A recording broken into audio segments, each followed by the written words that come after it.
Everyone, সেদিন ছিল আমার বাড়ির ছাদডালায় মাঝদিয়া, আমার গ্রামের বাড়ি। তাই ছাদডালায় পুজো করতেছি।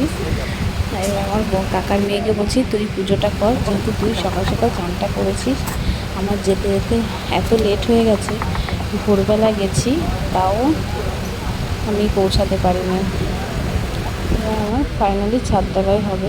ছাদে মাল পড়া স্টার্ট হয়ে গেছে। আমার একটা স্বপ্ন পূরণ হচ্ছে ছোটোখাটো করে আমার এই বাড়িতে।